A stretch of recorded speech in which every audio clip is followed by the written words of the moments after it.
үлкен елміз. Сондықтан әрбір қазақ ол ырзық несібеден қорқып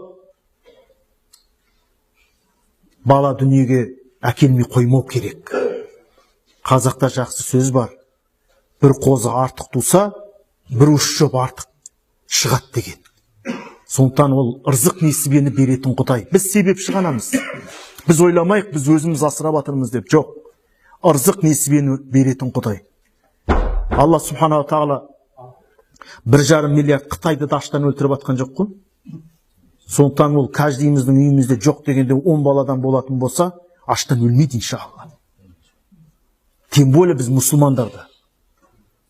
Сондықтан құрметті ағайын, иншалла, кең болсаң кем болмайсың дейді.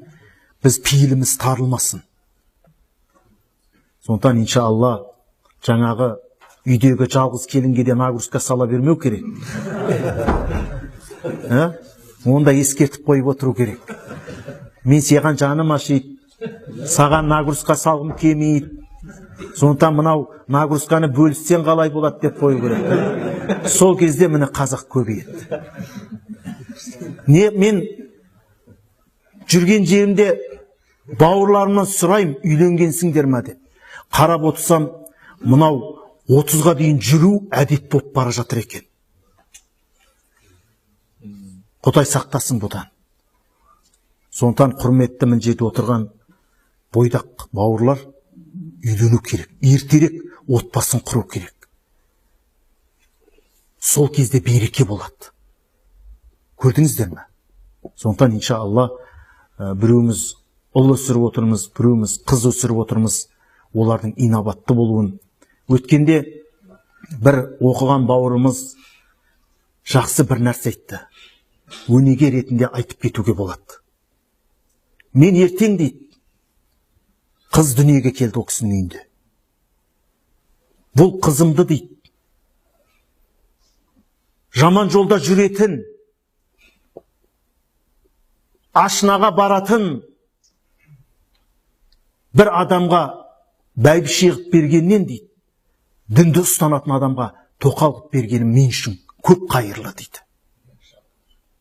Ол дейді, әртүрлі жолға барып, менің қызымды жұқтырып, ауру бала дүниеге әкелгенше дейді, одан таза намазханға екінші, үшінші қылып бергенім ол әлде қайда жақсы дейді.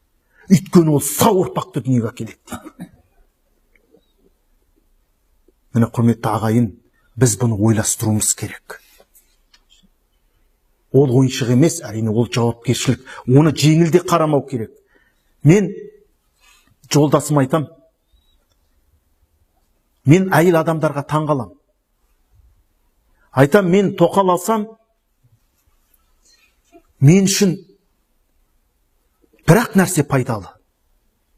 Қалғанның бәрі жауапкершілік қой. Сен ойлама деймін, бұл бақытты болып кетеді деп. Ер адамның екінші әйелден табатын бірақ нәрсесі бар. Оны жақсы білесіздер. Қалғанның барлығы жауапкершілік. 99% жауапкершіліктен тұрады. 1% бар, ол сенің еншіңде. Сондықтан сендер жеңіл қарамаңдар деймін. Егер бір адам ол екінші әйел алып жатса, ол нәпсімен емес, жауапкершілікпен қарау керек. Түсіндіңіздер ме? Сол негізде болатын болса, иншалла біз көгереміз ағайын. Субханак Аллахумма бихамдик, ва нашхаду ан ла илаха илля ант, ва настағфирука ва натубу илейк. Иншалла енді темаға кіріп кетпей тұрғанда шығып кетейік. Алла қуат берсін.